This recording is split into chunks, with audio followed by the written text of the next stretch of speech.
Good morning, friends. It's Friday. I'm so excited. First day of spring 2026, day 79, March 20th. And today we're going to go through Deuteronomy chapter 29, verse 2 through chapter 31, verse 29. And got the Bible here right on our day and coffee. It's Bible and coffee time. All right, let's get started, shall we? We are going to start with Moses reviews the covenant. Moses summoned all the Israelites and said to them, "Your eyes have seen all the Lord did in Egypt to Pharaoh, to all his officials, and to all his land. With your own eyes you saw those great trials, those signs and great wonders. But to this day, the Lord has not given you a mind that understands, or eyes that see, or ears that hear. Yet the Lord says, during the 40 years that I led you through the wilderness, your clothes did not wear out, nor did the sandals on your feet. You ate no bread and drank no wine or other fermented drink.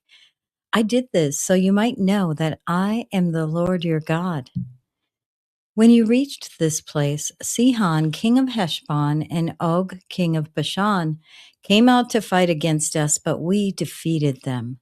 We took their land and gave it as an inheritance to the Reubenites, the Gadites, and the half tribe of Manasseh. Carefully follow the terms of this covenant so that you may prosper in everything you do.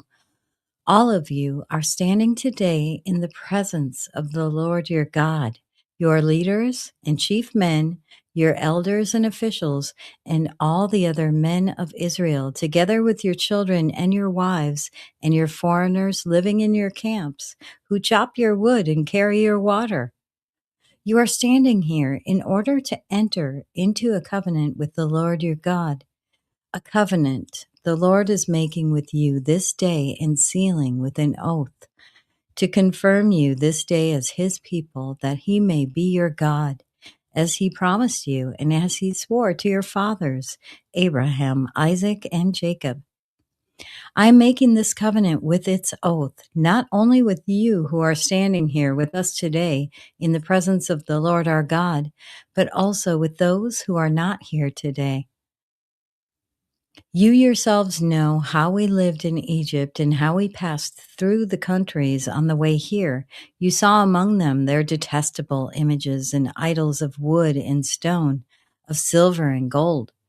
Make sure there is no man or woman, clan or tribe among you today whose heart turns away from the Lord our God to go and worship the gods of those nations. Make sure there's no root among you that produces such bitter poison.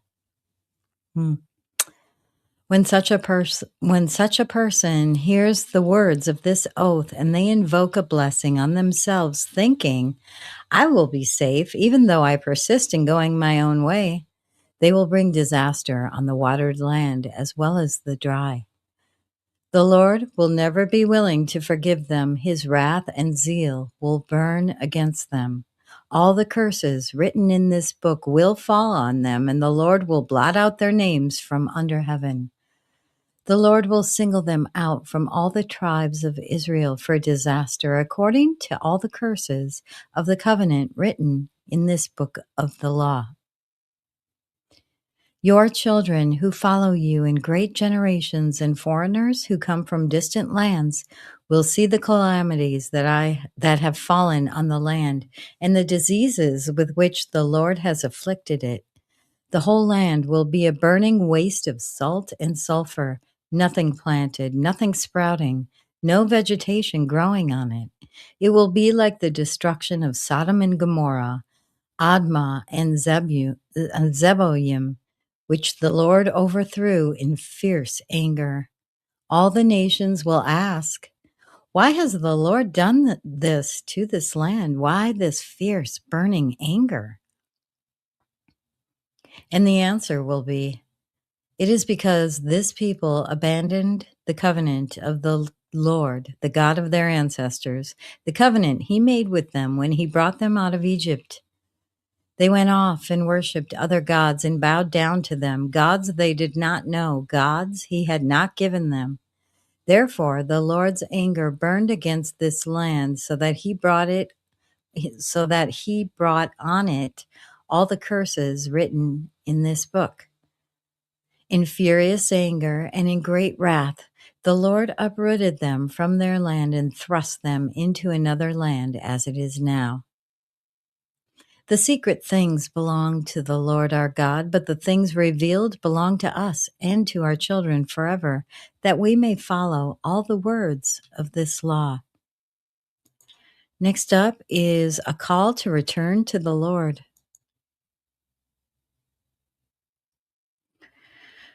Prosperity after turning to the Lord.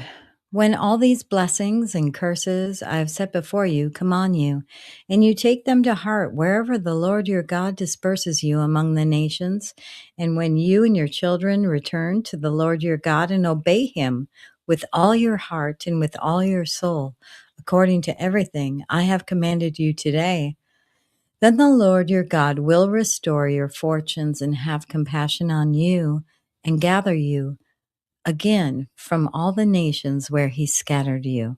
Even if you have been banished to the most distant land under the heavens, from there the Lord your God will gather you and bring you back. He will bring you to the land that belonged to your ancestors, and you will take possession of it. He will make you more prosperous and numerous than your ancestors. The Lord your God will circumcise your hearts and the hearts of your descendants, so that you may love him with all your heart and with all your soul and live. The Lord your God will put all these curses on your enemies who hate and persecute you. You will again obey the Lord and follow all his commands I am giving you today. Then the Lord your God will make you most prosperous in all the work of your hands and in the fruit of your womb, the young of your livestock, and the crops of your land. The Lord will again delight in you and make you prosperous, just as he delighted in your ancestors, if you obey the Lord your God and keep his commands and decrees that are written in this book of the law, and turn to the Lord your God with all your heart and with all your soul. Next up, the choice of life or death.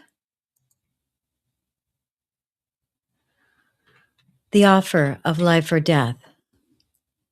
Now, what I am commanding you today is not too difficult for you or beyond your reach. It is not up in heaven so that you have to ask, who will ascend into heaven to get it and proclaim it to us so we may obey it? Nor is it beyond the sea so that you have to ask, who will cross the sea to get it and proclaim it to us so we may obey it? No, the word is very near you. It is in your mouth and in your heart, so you may obey it. See, I set before you today life and prosperity, death and destruction. For I came, pardon me, hang on one second.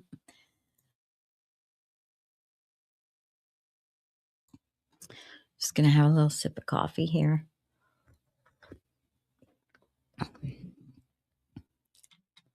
See, I set before you today life and prosperity, death and destruction. For I commanded you today to love the Lord your God, to walk in obedience to him, and to keep his commands, decrees, and laws. Then you will live and increase, and the Lord your God will bless you in the land you are entering to possess. But if your heart turns away and you are not obedient, and if you are drawn away to bow down to other gods and worship them, I declare to you this day that you will certainly be destroyed. You will not live long in the land you are crossing the Jordan to enter and possess. This day I call the heavens and the earth as witnesses against you that I have set before you life and death, blessings and curses. Now choose life so that you and your children may live, and that you may love the Lord your God, listen to his voice, and hold fast to him. For the Lord is your life, and he will give you many years in the land he swore to give your fathers, Abraham, Isaac, and Jacob.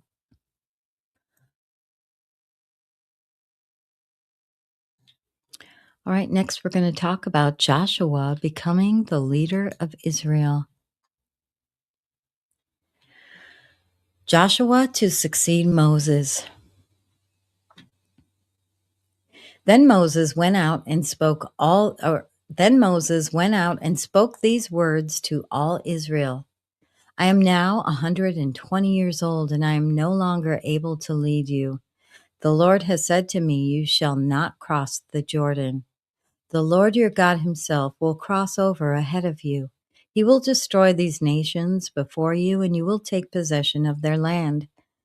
Joshua also will cross over ahead of you, as the Lord said, and the Lord will do to them what he did to Sihon and Og, the kings of the Amorites, whom he destroyed along with their land.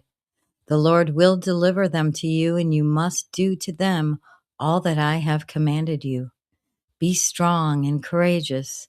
Do not be afraid or terrified because of them, for the Lord your God goes with you. He will never leave you nor forsake you. Then Moses summoned Joshua and said to him in the presence of all Israel, be strong and courageous, for you must go with this people into the land that the Lord swore to their ancestors to give them, and you must divide it among them as their inheritance. The Lord himself goes before you and will be with you. He will never leave you nor forsake you. Do not be afraid.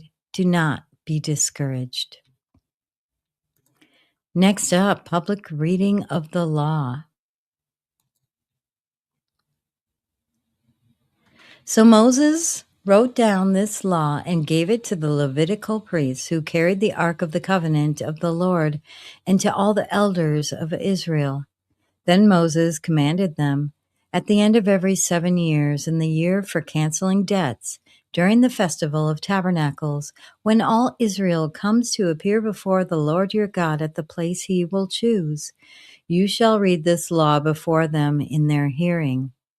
Assemble the people, men, women, and children, and the foreigners residing in your towns, so that they can listen and learn to fear the Lord your God and follow carefully all the words of this law. Their children who do not know this law must hear it and learn to fear the Lord your God as long as you live in the land you are crossing the Jordan to possess. All right, next up, Israel's disobedience predicted. Israel's rebellion predicted. The Lord said to Moses, now the day of your death is near. Call Joshua and present yourselves at the tent of meeting where I will commission him. So Moses and Joshua came and presented themselves at the tent of meeting. Then the Lord appeared at the tent in a pillar of cloud, and the cloud stood over the entrance to the tent. And the Lord said to Moses, you are going to rest with your ancestors, and these people will soon prostitute themselves to foreign gods of the land they are entering. They will forsake me and bring the covenant I made with them, they will forsake me and break the covenant I made with them. And in that day I will become angry with them and forsake them. I will hide my face from them, and they will be destroyed. Many disasters and calamities will come down on them, and in that day they will ask, have not these disasters come on us because our God is not with us? And I will certainly hide my face in that day because of all their wickedness in turning to other gods.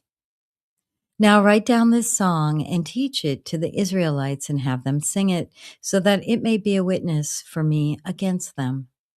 When I have brought them into the land flowing with milk and honey, the land I promised on oath to their ancestors, and when they eat their fill and thrive, they will turn to other gods and worship them, rejecting me and breaking my covenant. And when many disasters and calamities come on them, this song will testify against them, because it will not be forgotten by their descendants. I know what they are disposed to do. even before I bring them into the land I promised them on oath. So Moses wrote down this song that day and taught it to the Israelites. The Lord gave this command to Joshua, son of Nun. Be strong and courageous, for you will bring the Israelites into the land I promised them on oath, and I myself will be with you. After Moses finished writing in a book the words of this law from beginning to end, he gave this command to the Levites who carried the ark of the covenant of the Lord. Take this book of the law and place it beside the ark of the covenant of the Lord your God. There it will remain as witness against you. For I know how rebellious and stiff-necked you are. If you have been rebellious against the Lord while I'm still alive and with you, how much more will you rebel after I die? Assemble before me all the elders of your tribes and all your officials, so that I can speak the words in their hearing and call the heavens and the earth to testify against them. For I know that after my death, you are sure to become utterly corrupt and to turn from the way I have commanded you. In days to come, disaster will fall on you because you will do evil in the sight of the Lord and arouse his anger by what your hands have made. And that concludes day 79. Thank you so much for joining. Be sure to like or subscribe. Liking the video will just help get it out to more people. Let's share the word, get the word out. All right. I hope you have a blessed day, and we'll see you tomorrow for day 80. Bye-bye.